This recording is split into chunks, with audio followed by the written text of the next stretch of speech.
غریدہ آپ کا میں ٹویٹ بھی دیکھ رہا تھا، آپ نے اس میں بات کی جو پی ٹی آئی کے لیڈران کی آڈیو لیکس ہوئی جن کو انہوں نے ڈسون نہیں کیا جی. اور آپ نے کہا کہ ان کے خلاف کارروائی ہوگی اور ہونی چاہیے.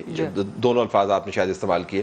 میں آپ سے جاننا چاہوں گا کہ اب اگر بلوا نہیں ہے، تصحیح ہو گئی کہ یہ تو واقعی ویل ڈائریکٹڈ ہے، یہ آڈیو لیکس آپ کو کیا بتاتی ہے؟ مطلب پی ٹی آئی کیا کرنا چاہ رہی تھی پاکستان کے اندر؟ میں جیسے شوکت صاحب سے ایگری کروں گی کہ یہ بلوا نہیں ہے، بلوا ایک بہت معمولی سا لفظ رہ گیا ہے جو کل رات سے ہم نے دیکھا ہے. آئی ایس پی آر نے بھی ایک بڑا محتاط لفظ استعمال کیا ہے، شر پسند. میں اس سے آگے کہوں گی کہ یہ تخریب کاری ہے، دہشت گردی ہے. جو ATA کلاسز کی ابھی آپ بات کر رہے تھے، ہمیں دیکھتے نظر بھی آئے گا. ابھی عامر میر صاحب میرے پروگرام میں تھے تو انہوں نے کہا کہ اعجاز چودھری بھی، یاسمین راشد بھی گرفتار ہوں گے، کیونکہ آپ نے جس طرح کہا کہ دونوں نے ڈسون نہیں کیا. یاسمین راشد کی وہ ویڈیو جہاں ان کے سامنے کارکنان کھڑے ہیں، کہہ رہے ہیں کہ چلو چلو، ایک خاتون جو کہ ویڈیو بنا رہی ہے اپیرنٹلی وہ انسٹیگیٹ کر رہی ہے کہ جی آپ یہاں کھڑے ہو کے کیا کریں گے، اور وہ کہہ رہے ہیں کہ بندے اکٹھے ہونے سے پھر جاتے ہیں. ہاں، اور وہ کہہ رہی ہے کہ آپ یہاں کیا کریں گے، چلو چلو کور کمانڈر ہاؤس چلو، جو کہ اب جناح ہاؤس کے نام سے جانا پہچانا جا رہا ہے. دیکھیں، ریڈ لائن کراس ہوئی ہے اس وقت پاکستان کی، ریاست پاکستان کی ریڈ لائن کراس ہوئی ہے. پاکستان تحریک انصاف کہتی ہے نا کہ عمران خان ہماری ریڈ لائن ہے، ایک پولیٹیکل پارٹی ہے. لیکن جو پی ٹی آئی سے ایسوسیٹڈ ایفیلیٹڈ منصوب لوگوں نے کل شام سے کیا ہے، میرے لیے انکمپریہنسیبل ہے کہ آپ GHQ کی عمارت پہ چڑھ دوڑیں، دھاوا بولیں، حملہ کریں اور آپ کو یہ کرنے دیا جائے. آپ کور کمانڈر ہاؤس لاہور پہ اس طرح سے حملہ کریں، آپ ISI کے فیصل آباد کے دفتر میں حملہ کریں. اس سے پہلے GHQ پہ حملہ کس نے کیا؟ ٹیررسٹ نے، طالبان، TT پہ، قلعدم TT نے. یہ پاکستان تحریک انصاف جو کہ پاکستان کے آئین کو مانتی ہے، کانسٹیٹیوشن کو مانتی ہے، حکومت کر چکی ہے، سابق وزیر اعظم ہے، یہ دوسری فورس ہے جس نے GHQ پہ حملہ کیا ہے. دنیا میں کتنے ممالک ہیں؟ 192. ان میں سے پاکستان کی آرمی کنسیڈر کی جاتی ہے ٹاپ 10 میں، ٹاپ 7 میں. آپ واحد نیوکلیر مسلم کنٹری ہیں. آپ میسج کیا دے رہے ہیں؟ یا میسج کیا جا رہا ہے؟ آپ امیجن کر سکتے ہیں کہ بھارت کے آرمی کمانڈ سینٹر پہ اس طرح سے حملہ کر دیا جائے؟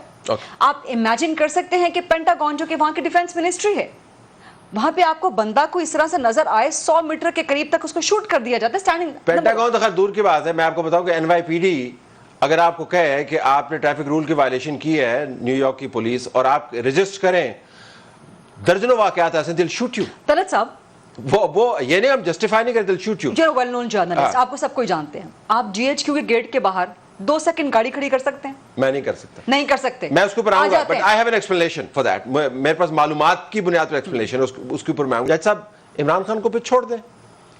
مطلب یہ کہ اب میں ذرا قانونی زاویے سے دیکھنا چاہتا ہوں کہ اگر وہ ریاست کو یرغمال بنا رہے ہیں، وہ عام زندگی کو مفلوج کر رہے ہیں، تو پھر چھوڑ دیں، نیگوشیٹ کر دیں.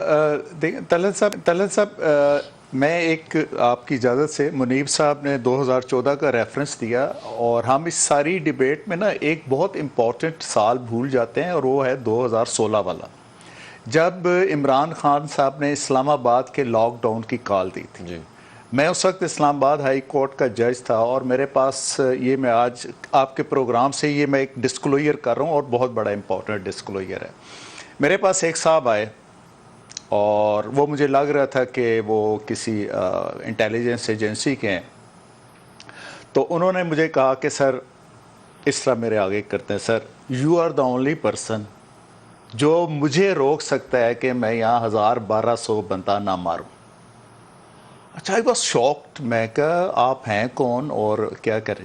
کہتے سر میں آپ کو پھر ضرور ملوں گا، میں اب اللہ کو گواہ کر کے آپ کے سپرد ایک بات کر کے جا رہا ہوں، اور you are the only one جو اس چیز کو روک سکتا ہے. اور یہ جو مختلف جگہ کنٹینرز کھڑے ہیں نا سر، یہاں سے واردات پڑے گی. ٹھیک. وہ چلا گیا جی. اچھا، میں بڑا پریشان، میں کہ یا اللہ، یہ میرے پر کیسی ایک ذمہ داری آ گئی ہے. خیر، مجھے اللہ تعالیٰ نے ایک رہنمائی دی. میں نے فوری طور پر IG کو، DC کو، کمشنر کو بلایا، اور میں نے ان سے پوچھا. میں نے کہا جی یہ بتائیں یہ کنٹینرز کس نے کھڑے کیے؟ ان تینوں نے کہا جی ہمیں نہیں پتہ. تو میں نے کہا یہ کون پھر کھڑے کر گیا؟ کہتے سر آپ کو پتہ ہی ہے.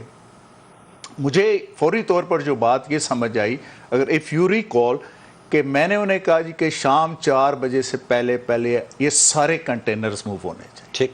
وہ کنٹینرز موو ہوئے اور پھر میں نے آرڈر کیا تھا کہ عمران خان صاحب نے جو جلسہ کرنا ہے وہ پریڈ گراؤنڈ میں کریں. وہ پھر پریڈ گراؤنڈ میں ایک جلسہ ہوا تھا اور پھر اس کے بعد ہم 2017 کو بھی سارے تسلسل میں رکھنا چاہیے جو فیض آباد ایک اسٹریٹجک پوائنٹ تھا اس کے اوپر جو کیا. دوسری بات آپ نے کی عمران خان صاحب کو چھوڑ دینے والی. دیکھیں عمران صاحب کی گرفتاری کے جو ہے نا عمل, اس کی دو چیزیں ہیں.